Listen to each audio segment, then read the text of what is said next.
Pacific Northwest Surgical Outreach was created with the idea of mimicking larger aid organizations such as Doctors Without Borders and Partners in Health, but on a smaller scale. We travel in small, well-equipped teams of medical professionals and medical students, and we perform surgery with minimal support and supplies. Our mission is about taking care of the here and now with surgical support on scene, but also to promote sustainability in the communities that we visit. We're based in the Pacific Northwest, but we operate globally with recent trips to Haiti, Central America, and the continent of Africa. In June of 2014, I went to Iquitos, Peru with Pacific Northwest Surgical Outreach. With only a few weeks to pack and prepare, I wasn't really sure what to expect. Miles away from family, it was a whole different world. No roads lead to Iquitos, so theoretically it's an island only accessible by boat or plane. In the 18th century, European immigrants flocked to Iquitos to make their fortunes in the rubber boom. When synthetic rubber was invented, the outflow of Europeans left Iquitos in collapse and in disarray. Today, the shaky infrastructure leaves little room for adequate emergency care, let alone health care maintenance.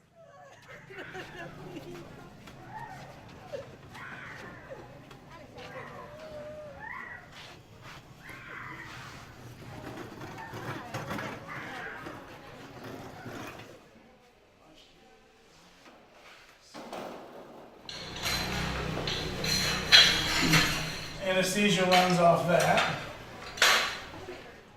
One of the last days that we were there, a little girl came in who had an extra digit, which in Peru is considered a bad omen. She had endured years of teasing at school. She actually has 2 joints. Obviously, this is a very stigmatizing thing. Her surgery went well, and hopefully it will greatly enhance the quality of her life. I wanted to come on this trip because I've always been interested in medicine. I've always enjoyed traveling and humanitarian service, but I had never done something where you serve abroad.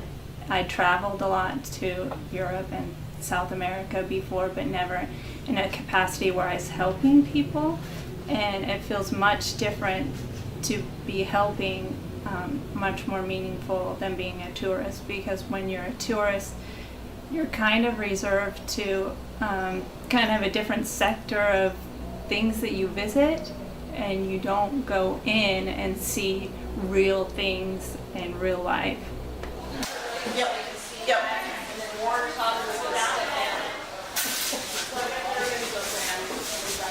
She probably carries them around. She doesn't time.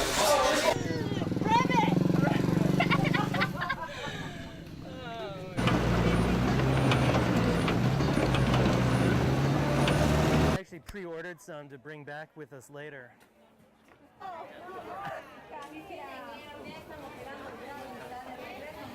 Cat. Oh, is it a cat? Yeah, it is, huh? The Belen district is the poorest area of Iquitos.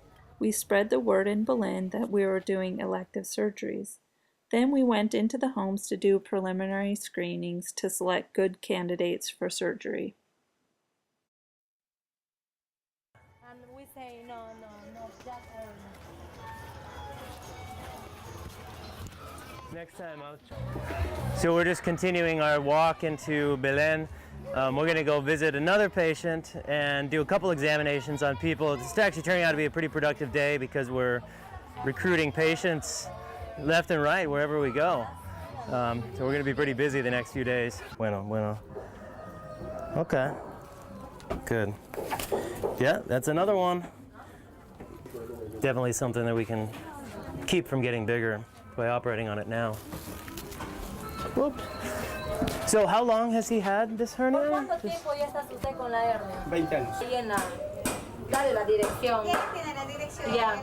El sábado al mediodía usted está ahí a la 1, está ingresando para que le operen ya. ¿Esta es la dirección? Sí. It's a little smaller. That's good right there.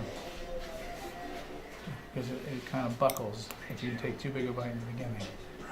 So I think for me the greatest part of coming down and doing this has been the hands-on learning. You know, you get to work with Dr. Cundiff and assist him in the surgery, and he's a really good teacher, so there's a lot of, what is this, what is that?